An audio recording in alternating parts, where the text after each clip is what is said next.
a enlazar. En estos momentos nos vamos a enlazar como todos los lunes por la mañana con Jesús Esquivel, corresponsal de la revista Proceso en la capital estadounidense, único corresponsal mexicano acreditado por la Casa Blanca, colaborador de Sin Censura, y en estas semanas siguiendo de cerca en Nueva York el caso del Chapo Guzmán, el juicio que entra en su segunda semana. Vamos contigo, Jesús. Pero empecemos hablando de Donald Trump y estas exageraciones en torno a la caravana de migrantes centroamericanos que se encuentran ya en Tijuana. Ahora resulta que Donald Trump sale hasta de alguna manera a defender al alcalde, al presidente municipal de Tijuana, en donde dicen no están preparados para la llegada de la caravana y advierte que no van a entrar a Estados Unidos, que mejor se vayan a sus países. Bueno, más que defender al presidente municipal, lo que está haciendo Donald Trump con sus menciones en su cuenta personal de Twitter es exagerar la situación. Como ya había venido diciendo antes de las elecciones generales de medio periodo, de hace unos días, que era una invasión lo que representaba esta peregrinación de centroamericanos hacia la frontera norte de México. Dice que la ciudad de Tijuana está pobremente preparada para tratar de contenerlos. Lo mismo, fíjate cómo lo dice, que Estados Unidos para enfrentar la situación. Ha dicho que aunque Estados Unidos es un país en el cual se reciben peticiones de asilo de personas que lo requieren, en el caso de esta caravana no van a ser recibidos en la Unión Americana a menos que justifiquen verdaderamente la exigencia de quedarse en Estados Unidos, ya sea por cuestiones humanitarias, por temor a la violencia que ocurre en los países, pero de entrada ya dijo que no les va a permitir entrar a la Unión Americana. Esto que argumenta en Twitter es contrario a lo que había señalado el sábado antes de irse a California. Ahora dice que esta nación, refiriéndose a su país, está pobremente preparada. El sábado dijo que el refuerzo militar de logística que le está dando a los agentes de inmigración en la frontera con México eran suficientes para evitar que ingresaran estos centroamericanos al territorio de la Unión Americana y que ninguno de ellos lo iba a hacer, que incluso no iban a permitir que ingresaran inmigrantes indocumentados al territorio estadounidense. Y tal vez lo dijo el sábado, después de haberse reunido con Nancy Pelosi, la líder de la minoría demócrata en la Cámara de Representantes, que puede ser la nueva presidenta de la Cámara Baja en el Capitolio, para argumentar que ahora pide $5,000 millones para construir el muro en la frontera. Ya no son 20,000. Creo que Trump está dándose cuenta de que con los demócratas como mayoría en la Cámara Baja se le van a dificultar las cosas y quiere alcanzar un punto intermedio para lograr convencer a los demócratas sobre su proyecto de seguridad fronteriza.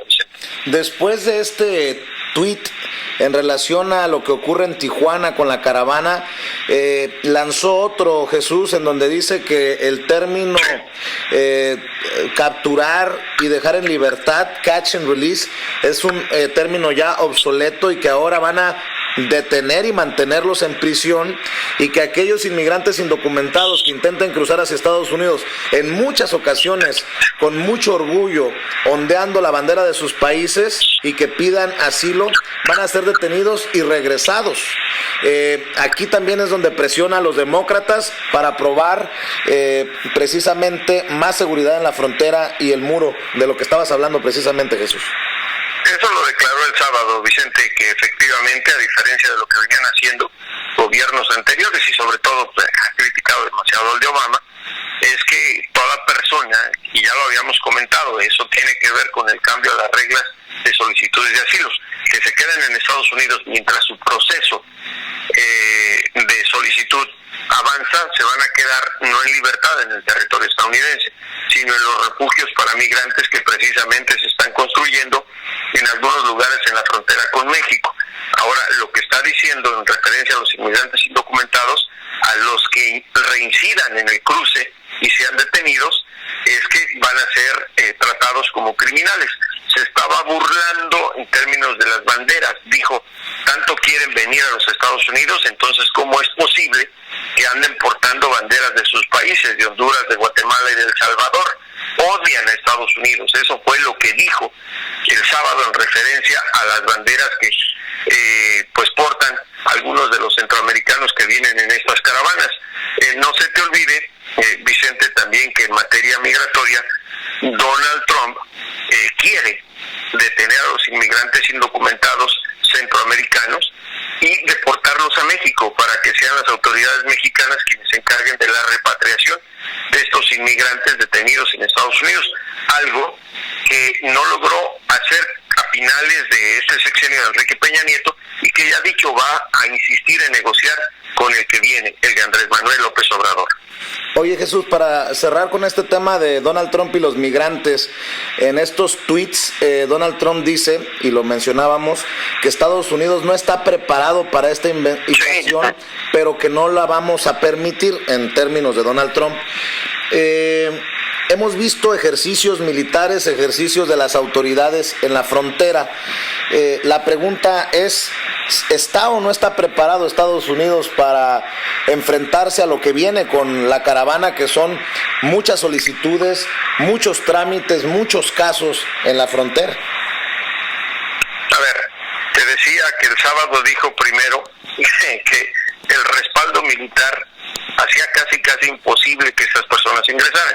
Ahora además recuerda que los que vienen a pedir asilo, que se supone es el propósito de la caravana, bajo las nuevas regulaciones que ya firmó Trump, la proclama que firmó 3 días después de las elecciones, es que tendrán que ingresar a pedir a Estados Unidos por los cruces legales en la frontera con México. No que si llegan a escaparse por algún punto vulnerable de la frontera y están en territorio estadounidense, así no se les va a solicitar la petición de asilo. Ese es a lo que se refiere. Obviamente, Trump está utilizando el lenguaje, como siempre lo ha hecho, para exagerar una situación. Invasión, como lo ha dicho, amenaza a la seguridad nacional de los Estados Unidos. Lo que quiere dejar en claro en Donald Trump es que si está diciendo que está pobremente preparado Estados Unidos es porque quiere el Congreso le apruebe lo que solicita para seguridad fronteriza y el muro. Es una queja política con truco. Y lo otro, que igual no van a permitir, es que está diciendo estamos listos para contener, y sabe que estas personas no van a querer ingresar a los Estados Unidos como lo hicieron en la frontera sur de México. Eso está perfectamente claro y ya lo habíamos platicado en otros programas, Vicente. Claro. La infraestructura de la frontera sur de los Estados Unidos no tiene nada que ver con la infraestructura de la frontera sur de México. Jesús, has estado siguiendo el caso del juicio del Chapo Guzmán, que entra en su segunda semana. No se terminó de interrogar al hermano del Mayo Zambada, al conocido como el Rey Zambada. Es como continúa este juicio. Sí, este lunes se reinicia aquí en Nueva York la audiencia en la Corte Federal del Distrito S con el juez Brian Cohen. La Fiscalía no ha terminado de interrogar al rey. Esperamos que la sesión de la mañana, por lo menos, o no sabemos cuánto tiempo dure, la Fiscalía nuevamente siga cuestionando a quien se considera uno de los sublíderes del cártel de Sinaloa, que fue detenido en la Ciudad de México en 2008 y extraditado a los Estados Unidos en abril de 2012. Y hay que tomar en cuenta que después de la Fiscalía sigue la defensa de Joaquín El Chapo Guzmán Loera para cuestionar al hermano del Mayo, Zambada, y pues de esa manera tratar de establecer los puntos de estrategia legal que sigue tanto la Fiscalía, el Departamento de Justicia, como la defensa del Chapo ante el jurado, porque aquí cuenta lo más importante es convencer al jurado de los argumentos de ambas partes. No te he preguntado en los enlaces que hemos hecho, ¿hay familiares del Chapo que se han acercado a seguir el juicio, además de su esposa Emma Coronel, o llega sola la señora? Te pregunto para que la gente que nos está escuchando entienda más o menos cómo se dan las cosas. Hay cientos de periodistas, ¿también hay familiares del Chapo? Yo solo he visto a ella, Vicente. Solamente la señora. Y para despedirnos, tú que sabes de estos personajes y de estas cosas, has escrito libros precisamente acerca del tema. Muere Ayer, de acuerdo a las autoridades, por un infarto, Héctor Beltrán Leiva, conocido como el H, el ex líder del cártel de los Beltrán Leiva, y quien es señalado como uno de los personajes que en su momento fue, pues no sé si el maestro del Chapo Guzmán, pero uno de los personajes cercanos al Chapo Guzmán. ¿Qué tan importante, desde tu perspectiva, era Héctor Beltrán Leiva en el mundo del narcotráfico? A ver, yo no he escuchado que haya sido maestro del Chapo, en primer lugar, porque operaba antes que el Chapo. Más bien, tal vez lo estás confundiendo con Arturo Beltrán Leiva, pero tampoco fue, eran más bien socios, ¿no? Colegas, amigos, crecieron juntos. Pues era uno de los 3 hermanos de los Beltrán Leiva que formaban parte de esa organización que en algún momento estaba integrada dentro de la llamada Federación y que tuvo una problemática grave con la fracción del Chapo Guzmán y se volvieron enemigos.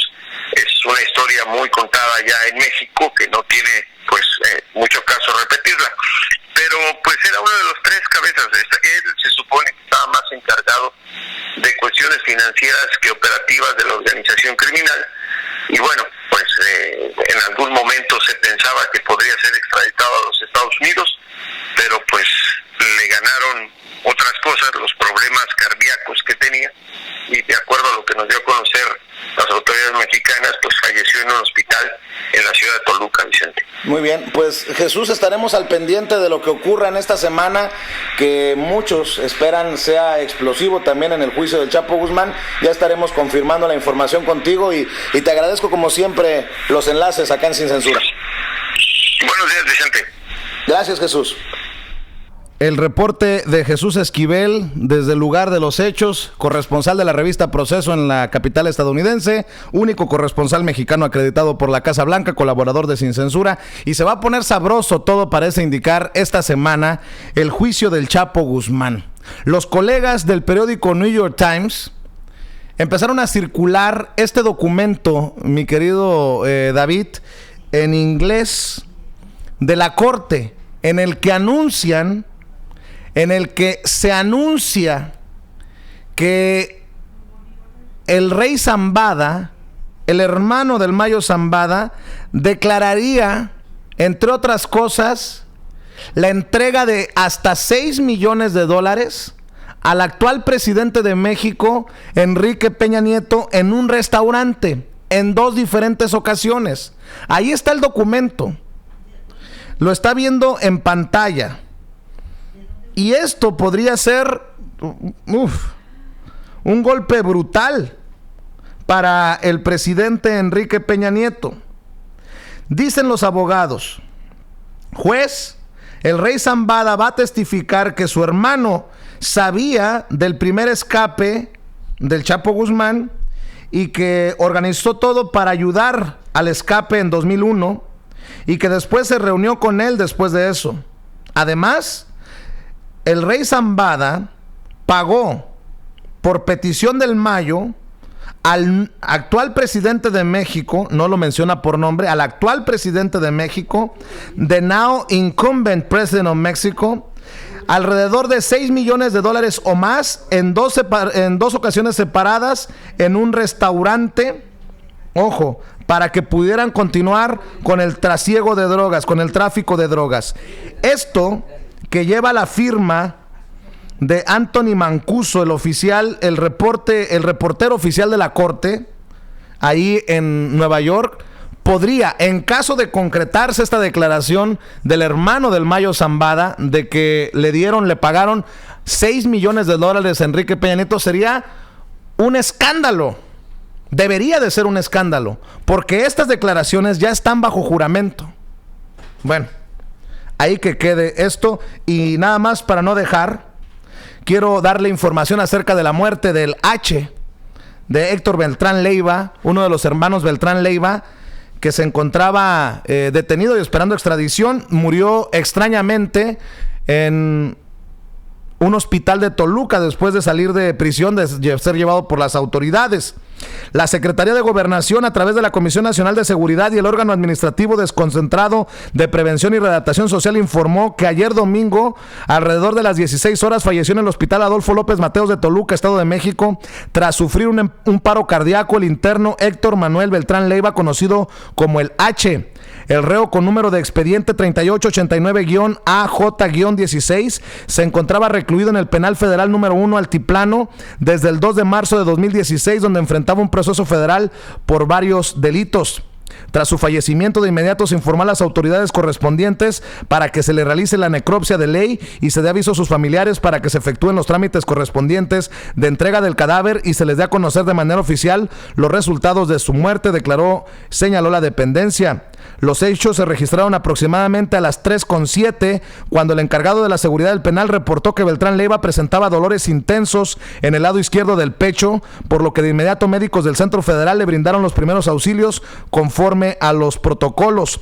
Al notar que no se recuperaba, las autoridades carcelarias decidieron trasladarlo con todas las medidas de seguridad de atención a reclusos al referido hospital, donde luego de ser atendido en el área de urgencias, los doctores reportaron su deceso. En todo momento, Beltrán Leiva, de 56 años de edad, recibió la atención médica que requirió y que el personal del nosocomio, así como del Centro Federal, agotaron todos los recursos clínicos a su alcance para poder restablecerlo, aseguró la Secretaría de Gobernación en un comunicado. Ahora cuéntenme una de vaqueros, pero bueno, al final esa es una opinión de este servidor y es punto y aparte.